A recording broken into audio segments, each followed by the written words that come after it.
হ্যাঁ, আমার জামাই গতকালকে রাতে অ্যারেস্ট হয়েছে। এটা নিয়ে তো হাই উল্লাস করার কিছু নাই, ঠিক আছে? মামলা যখন আছে অ্যারেস্ট হবেই। এগুলা নিয়ে এত টেনশন করে দুঃখ প্রকাশ করে কান্নাকাটি করার কিছুই নাই।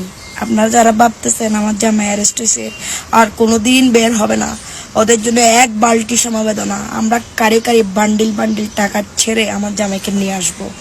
আমার জামাই বীরের বেশে চলে আসবে এবং যারা এই ঘটনা ঘটাইছে তাদেরকে ছাড় দেওয়া হবে না, মাথায় রেখো। এতদিন আমরা পলাতক ছিলাম, এখন তোমরা পলাতক থাকার বেলা। এখন আমার জামাই আইনি প্রক্রিয়া শেষ করে আমার কাছে আসবে, তখন আমার খেলা শুরু হবে। খেলা মাত্র শুরু করছো তোমরা, শেষ করবো আমরা, ঠিক আছে? সবাই আমার জামাই যারা সাজ্জাতের যারা সাপোর্টার আছো, আমার জামাইয়ের জন্য দোয়া করবা যাতে 10-12 দিনের মধ্যে জামিন করে ফেলতে পারি, ঠিক আছে? ধন্যবাদ।